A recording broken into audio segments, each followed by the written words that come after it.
is going to discuss making some really fine tweaks, adjusting the fuel tables, injector compensation factor, front and rear.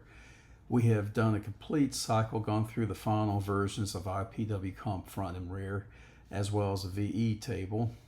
We're going to continue on that, but we're going to just make some logs and just use a different equation to correct the VE table, always the VE table, and then balance out the injector compensation factor tables. Now, you might have values on your stock STK value. This one I adjusted early on. It's just been a very good tune, so I've kept these adjustments. Or you might have all ones in this table. Doesn't really matter. You have made a good fuel correction using your IPW injection pulse width compensation front and rear tables here, and all we're going to do is some very minor corrections here moving forward. And you're going to see this makes very little difference. This is why I don't even fool with these tables anymore. But if you really want to dial in your bike, I guess you could hit this table up a little bit. What I suggest you do is just keep it in closed loop under the normal operating range. In this case, this is what my target AFR looks like. You're going to have very little influence in these values here. In fact, the way I derived these values originally is this is the only table I touched, and I left the IPW comp factory set, and then I adjusted these tables. I've found that this just works better if you just do the IPW comp front and rear first, and then make a few changes on the ICF front and rear tables.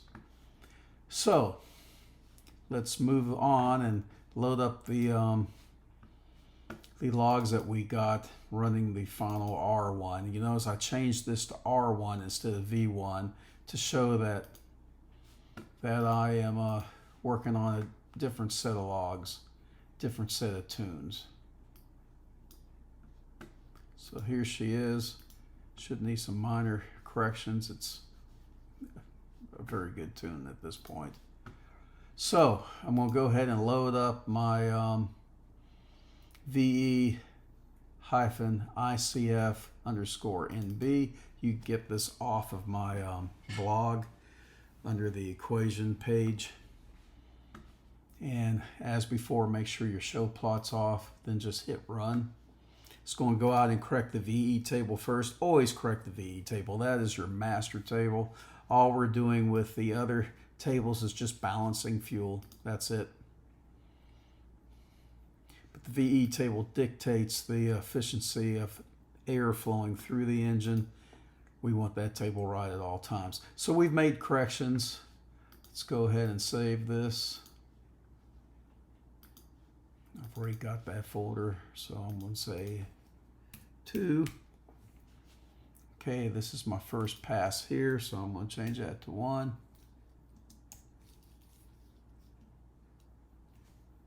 Let's put the parentheses back.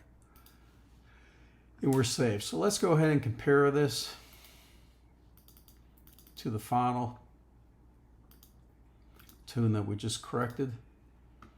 And we're going to see, look, the percentages are very, very minor. And this is the way it's going to be. If you have all ones, it's going to be extremely little, like 0.06, 0.02.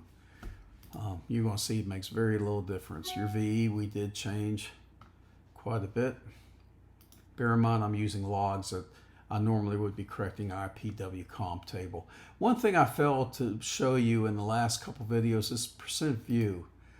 This is how much we changed, 0.008, 0.007. From a percentage standpoint, it's minor, but see, these are extremely minor changes. Where this comes into play, I think it defaults in percent view now, is if you're looking at the timing tables. If you go to a timing table and you select this, say your primary table, and then you look at, well, it won't show that because there's no changes. Let's just go ahead and throw in some changes here so I could show you the difference.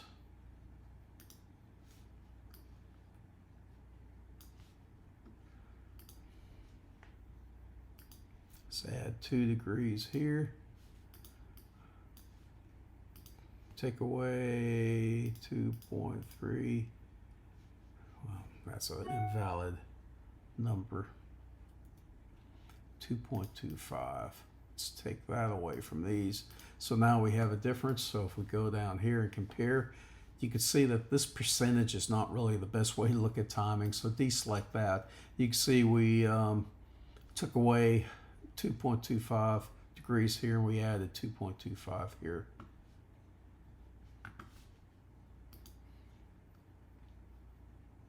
And those are the changes there when compared to this one. So go ahead and take that off when you're viewing timing or any other tables like idle and you want to see the differences in your idle. Say you changed your idle to go to 0.85. If you now look at that comparison, it's in percentage. It doesn't really mean much. Take that off and you see we've changed it by 50 RPMs. Okay, I don't want to save that. So now we have our R2. We go out and we take some logs and we come back and we're going to adjust again the VE table and the ICF table. So go ahead and let's load in the logs for that pass. Come back here, make sure you have the correct equation in there, and let's go ahead and log. Remember, anything you do is reversible. Just close the file without saving it. Again, that's the VE changes. Now we're working on the front.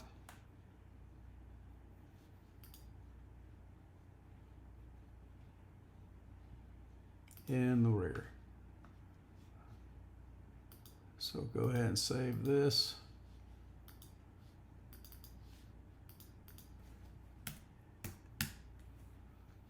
And this is the second pass.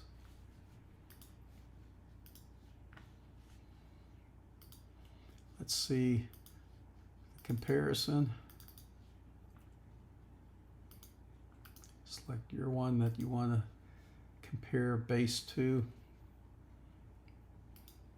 Again, very little. Take this off, you can see 0.08, 0.008 change. We're balancing things at this point, and your cylinder should be pretty well balanced at this point with all the changes we've done to the IPW comp tables. So there's very little influence the injector compensation tables have, but if you want to correct them, knock yourself out. Here we're seeing the VE looking much better. Again, these are logs that I had used to correct the IPT, but this is IPW tables, but this is just for demonstration purposes. So you flash this to your bike, go on out, take some logs, you come back in, copy them over to the computer, and here they are. So let's go ahead and load those.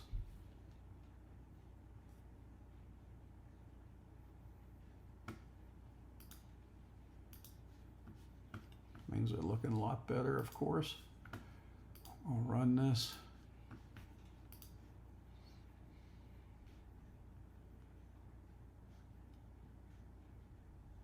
You could load 50 logs in at any one time if you so desire. There's a setting you have to change if you do that. I'll show you the setting on the next run.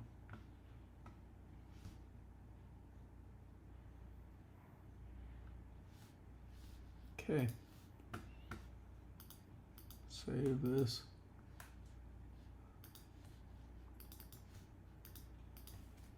So I have to show it to you on this run because this is the final one. I've made 3 passes. Let's go ahead and compare to the tune we just corrected. Make this our base.